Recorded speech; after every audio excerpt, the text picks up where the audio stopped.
The courthouse smelled like old paper and lemon polish. Fluorescent lights hummed overhead as if they had their own opinion. Sophia pressed a trembling hand to her belly and breathed in slow counts. 1, 2, 3. Her doctor's advice ringing in her head. Don't let the stress swallow you. John walked half a step behind her, jaw tight, as if every muscle was a locked door. He wouldn't meet her eyes. On the left, a woman in a scarlet dress leaned against the corridor wall with the lazy confidence of someone who was sure the world owed her an apology and a spotlight. Evelyn, the mistress. A small smile played on her lips like a secret. Nice to see you, Sophia, Evelyn murmured, voice sweet as syrup. Sophia paused. Is it? Robert, the defense attorney in a charcoal suit, cleared his throat. Let's keep it civil, please. He didn't look at Evelyn when he said it. His gaze kept flicking to John, calculating. Emma, the court clerk, opened the double doors. Case 14B parties inside. The courtroom breathed in with them. Polished wood. Dust in the sunbeams. A railing that felt like a border between before and after. Judge Michael Hart took his seat, silver hair precise, eyes calm in a way that told you he'd seen storms before and never once blinked. Good morning, Judge Michael said. We'll proceed with preliminary statements. Robert rose. Your Honor, my client, Ms. Evelyn Brooks, seeks acknowledgement of paternity and support from Mr. John Hale. Scarlet dress, high chin, that half-smile again. Evelyn glanced at John like she was already counting the checks. Sophia's fingers dug into the bench. Her ring felt suddenly heavy. John, she whispered. His throat bobbed. It's not, he stopped. Everyone leaned forward. Even the gallery held its breath. Robert continued, smooth as butter on warm bread. We will also raise concerns regarding Mr. Hale's ability to provide for the child, given claims of financial instability and— What? Sophia whispered again, louder. She had seen the bank app.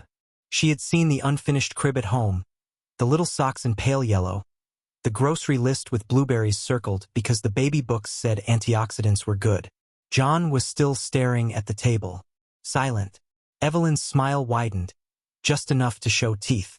Truth has a way of cutting clean, she said under her breath as she sat. Sophia heard it. She heard everything, the shuffle of papers, the buzz of the lights, the small squeak from her own breath catching. Mrs. Hale, the judge said gently, are you well enough to proceed? Sophia nodded. I am. The lie tasted like copper. Robert called Evelyn to the stand.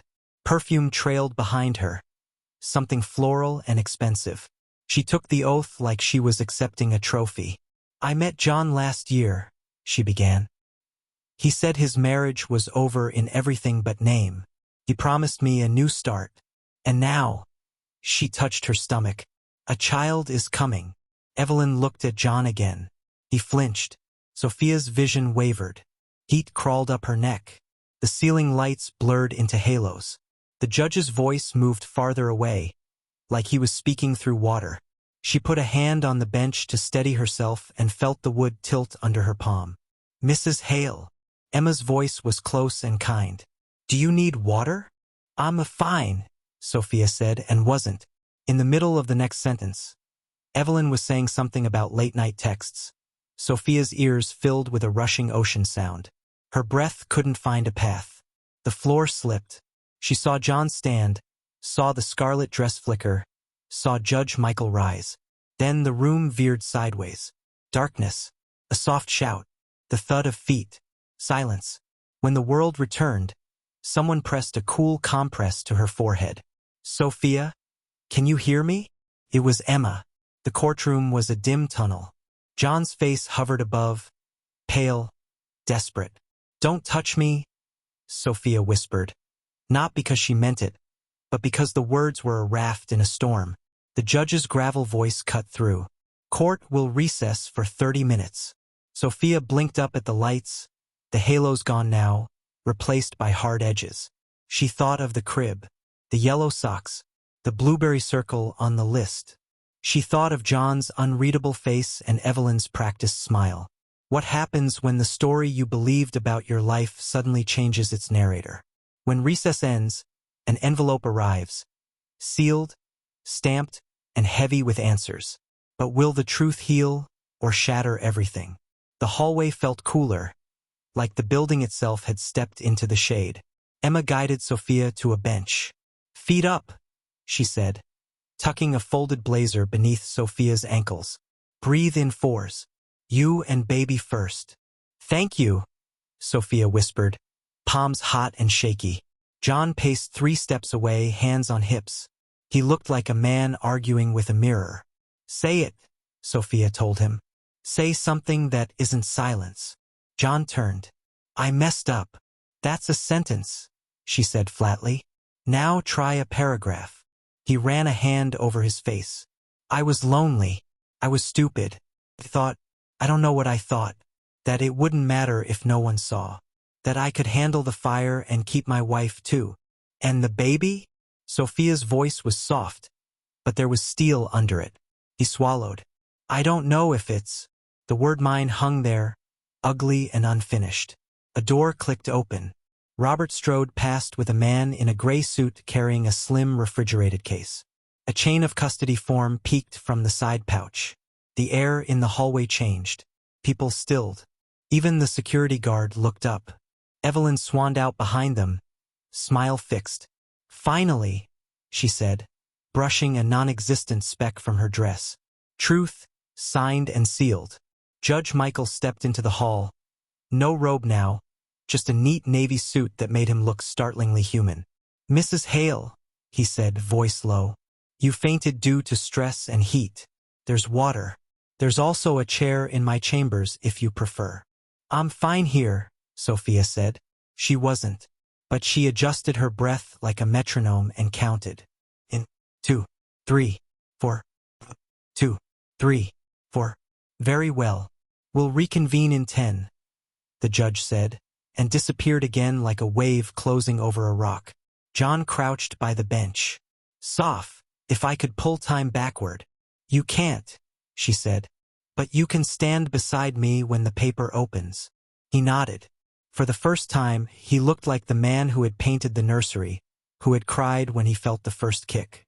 Not perfect, but present. A memory hit Sophia, sharp and beautiful. A late summer night, warm air, crickets loud like applause, John on the porch whispering into her belly, "Hey, little star, we can't wait to meet you." She felt tears rim her eyes and hated that soft things still lived in a hard day. "Are you ready?" Emma asked. Sophia pressed her palm to her belly. "We are." They filed back in. The gallery buzzed like a hive. The refrigerated case sat on the evidence table now, small and cold as a threat. Robert stood. "Your Honor, we move to admit DNA test results for the unborn child of Mrs. Sophia Hale and the born child of Ms. Evelyn Brooks. Both compared to Mr. John Hale." Sophia's breath snagged. "Both?" She glanced at Evelyn, who was radiant, back straight, confident. The smile again. Always the smile. Judge Michael nodded. "Admitted. We will review shortly." Robert shot a quick glance at the gray-suit courier, who leaned against the back wall with the serene boredom of a man who delivers storms for a living. Papers were signed. Seals inspected. The envelope was placed on the judge's bench, a plain rectangle swallowing the room's attention. Evelyn crossed her legs, slow and deliberate. "This should be quick," she murmured, not bothering to hide it. Sophia stared at the envelope. She tried to picture the letters inside like people emerging from a train. Stepped off and took T by the hand. Paternity. 99.99%. But another part of her, the part that refused to drown, imagined different letters, a different train, a different ending written by a different hand. Judge Michael lifted the envelope. The paper made a dry, whispering sound, like a secret waking up. Sophia's heart synchronized with the soft rip of glue. A pause. A breath held by 50 people at once. "Proceed," the judge said to himself, as if reminding the paper that it served the truth, not fear. The first page reveals something no one expected, enough to make one smile vanish and another person finally meet the room's eyes. But whose world is about to tilt? Judge Michael slid the first page free and scanned it, lips tightening almost imperceptibly. He lifted his gaze. "We will begin with the born child of Ms. Evelyn Brooks." Evelyn leaned forward. Robert smoothed his tie. John's hands clenched on his knees. Sophia fixed on the judge, steadying her breath. "The alleged father, Mr. John Hale," the judge read. His voice was careful, neutral. "Probability of paternity, 0%. Silence. Not the delicate kind.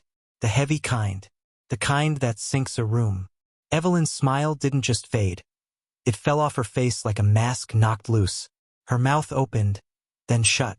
That can't be right." Robert blinked once, slow. "Your Honor, may we request a—" "The lab notes confirm chain of custody and double testing," Judge Michael said, tapping the footer. 2 independent runs. Same result. Sophia didn't realize she'd been gripping the bench until her fingers tingled, blood returning like light after a power cut. She turned to John. He was staring at the judge as if the words were a bridge back to air. Evelyn stood too quickly, the chair scraping. "He's the father. He is. We." Her eyes flared with something that looked less like confidence and more like panic. She grabbed Robert's sleeve. "Tell him." Robert stayed still. "Ms. Brooks," he said quietly. "Please sit." She didn't. "Fine," she snapped. "There must be a switch or—" Her eyes darted quick sparrow flights. To the courier. To the clerk. To John. And then, only for a second, to the gallery's second row where a man in an expensive suit and a careful haircut had slipped in during the recess. He sat with studied casualness, pretending to check his phone. Robert saw the glance. So did Sophia. "Who is he?" Sophia whispered to Emma.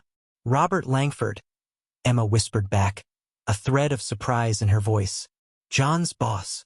Sophia felt her stomach lurch in a new way. Not the dizzy panic of collapse.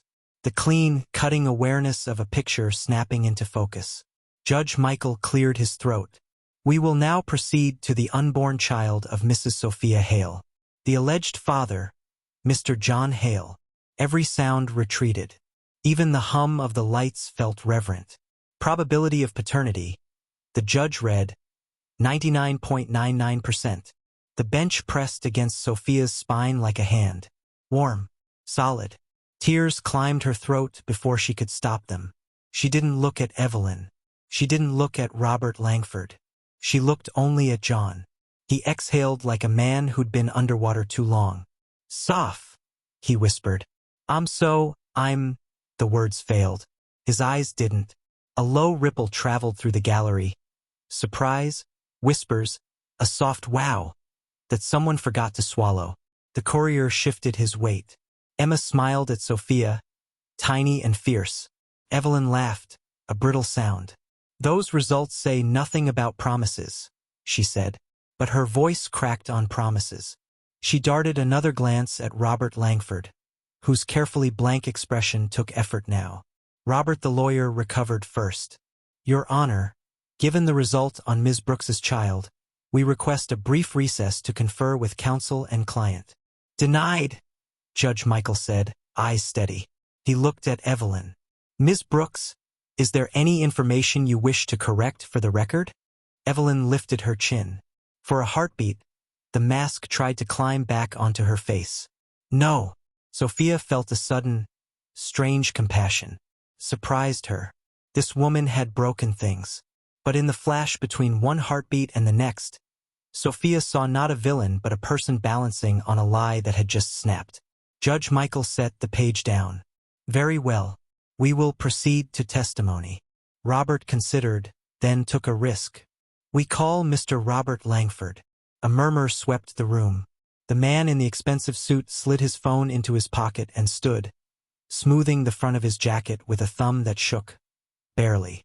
As he approached the stand, he glanced once at Evelyn. Their eyes met. Something enormous moved there. Fear, calculation, regret. Sophia inhaled and felt her child respond with a soft flutter. What does a man say when the walls he funded begin to talk? Under oath, Robert Langford will answer one question that rewrites the entire case. But the price of truth is about to come due for everyone. The oath sounded different when spoken by a powerful man. "So help me God," Robert Langford said, and for a moment the court felt smaller, like the room knew it was about to house something heavy. Robert the lawyer approached. "Mr. Langford, you are the CEO of Langford and Hale Enterprises, correct?" "Yes." "And Mr. John Hale is your junior partner?" "Yes." "Did you, at any time, engage in a relationship with Ms. Evelyn Brooks?" Langford's jaw worked. He didn't look at Evelyn. "Yes." A hush swept the gallery like a wind through tall grass. Sophia gripped the edge of the bench. John stared, hands loose now, like someone who had run out of fists. "Were you aware she was seeking child support from Mr. Hale?" the attorney asked. "I was aware of the filing," Langford said, voice clipped. "Ms. Brooks told me it was a strategy." Evelyn flinched. "Don't," she hissed. Robert raised an eyebrow. "A strategy?" Langford exhaled. "She believed Mr. Hale would settle quickly to avoid publicity. I advised against it." Sophia watched Evelyn's face. It wasn't the scarlet dress. It wasn't the perfume. It was the eyes. Without the smile, they were younger, tired. A person who had bet big and was watching the table turn. "Did you believe you might be the father of Ms. Brooks's child?" Robert asked. Langford swallowed. His gaze flicked finally to Evelyn, then to the judge. "Yes." "And did you pay Ms. Brooks any money related to this matter?" "Yes," he said, quieter. "I provided funds for prenatal care and rent." Judge Michael leaned forward, hands folded. "Mr. Langford, why did you not come forward sooner?" Langford's mouth tightened. "Because I was a coward," he said. The words landed like a simple, honest nail driven straight and true. "Because I thought I could manage it. Because I believed the story would bend to me if I stood very still." The sentence hung there, stark. Evelyn's voice sliced in. "You told me to wait," she said. "You told me to let the papers work. You told me he—" she jabbed a finger toward John— "had more to lose." Sophia flinched at the accusation's aim. John's shoulders stiffened. Robert the lawyer stepped back. No further questions. Sophia's attorney, Michael, had allowed brief questioning by both sides given the tangle, stood. "Mr. Langford, one more. Are you the father of Ms. Brooks's child?" Langford looked at the envelope as if the paper could answer for him. Then he looked at Evelyn. "I don't know," he said, "but I am willing to accept responsibility until it is certain." Evelyn's throat worked. "You weren't willing last month," she muttered. Langford closed his eyes for a beat. "I'm willing now." Judge Michael nodded. A minute approval that didn't forgive but acknowledged movement. "We will order confirmatory testing for Mr. Langford," he said. "In the meantime, the court recognizes Mr. John Hale is not the father of Ms. Brooks's child, and is the father of Mrs. Sophia Hale's unborn child." Sophia let out a sound that wasn't quite a sob. John's hand hovered near hers. Unsure. She took it. It wasn't absolution, but it was a decision. The judge continued. "We will address temporary support for Ms. Brooks and medical costs with respect to the probable father pending results. Ms. Brooks, do you agree to cooperate fully?" Evelyn nodded, eyes bright with something like anger and something like relief. "Yes." "Good." The gavel tapped, soft, like a promise instead of a punishment. As people stood, the room erupted into 100 small storms. Reporters whispering, shoes scraping, papers rustling. Emma touched Sophia's shoulder. "You did well," she said. "You stayed." Sophia looked at John. "We still have to talk about us," she said. "About the porch and the crib, and the promises we both broke and kept." "I'll talk for as long as it takes," John said, voice bare. "And I'll listen longer." Evelyn passed by, eyes skipping off Sophia's face like stones across a lake. For a heartbeat, she paused. "I'm not the villain you think," she said, almost to herself. "I don't think you're a villain," Sophia replied. "I think you're someone who got lost." Evelyn's mouth trembled. "Maybe," she said and walked on. Langford paused, too, but said nothing. His silence had changed shape. Less weapon, more consequence. On the steps outside, The autumn air felt sharp and good in Sophia's lungs. City noise rose like a chorus. Horns, footsteps, a dog's bark, laughter from someone who had never been inside a courtroom and was lucky for it. She placed John's hand on her belly.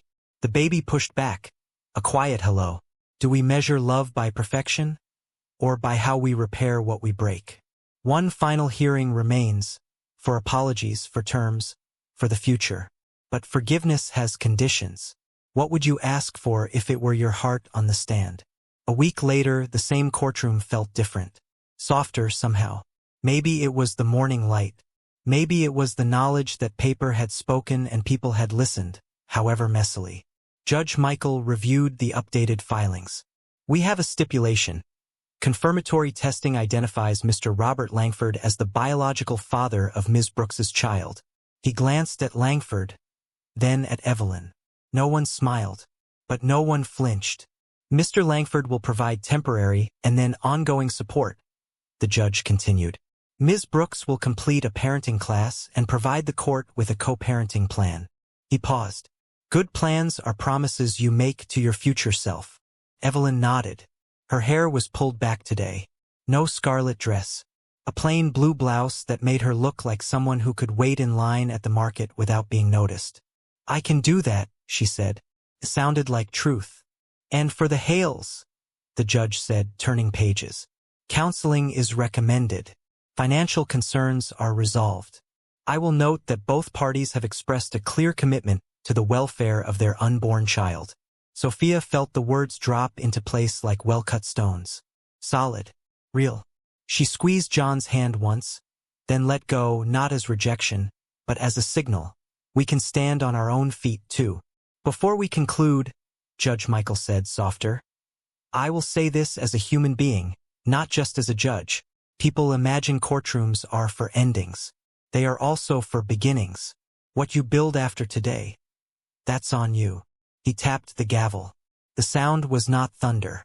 It was a clock starting again. Outside, the steps were a small mountain. Reporters hovered below like birds waiting for crumbs. Emma brought water bottles, handing them out like medals. Hydrate, heroes, she said, smiling. Evelyn approached, hesitant, hands wringing the strap of her bag. Sophia, she said, voice small. You don't owe me an apology, Sophia said gently. But if you want to offer one, I'll hear it. Evelyn nodded. I'm sorry, she said. Not for wanting help, but for the way I tried to take it. I accept, Sophia said, and I hope you get the help you need. For you. For your baby. A beat. Then Evelyn surprised them both. If you ever need anything, advice on, I don't know, diaper brands or nausea tea or just to scream into a pillow with someone, I'm around. Sophia laughed, a sound like a window opening. Noted. Langford kept his distance, speaking briefly to his attorney, then drifting toward a car with tinted windows. He looked smaller than his headlines. Before he got in, he turned back. Ms. Brooks, he called. I'll be at the clinic on Wednesday.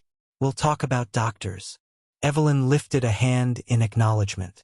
No smile, but a line of tension eased. John stood awkwardly, as if his limbs were still learning the new weight they carried. Soph, he said. Can I take you for pancakes? Or sit on the porch and listen to crickets like before? Or just drive in silence and not pretend it isn't loud? Sophia thought of the blueberries circled on the list. The crib waiting. The paint drying. She thought of the fainting, the paper, the gavel, the fall, and the climb. Pancakes, she said. And then counseling. And then crickets. In that order. He nodded, eyes wet. Yes. They walked down the steps slowly. City air met them with 1,000 tiny stories. Coffee steam, bus brakes, a child's laughter, the scratch of a violin from a subway tunnel. The world was not kinder today, but it was clearer. At the curb, a woman in a yellow coat smiled at Sophia's belly. When are you due? Soon, Sophia said, and for the first time in weeks, the word felt like a sunrise instead of a cliff. She looked at John.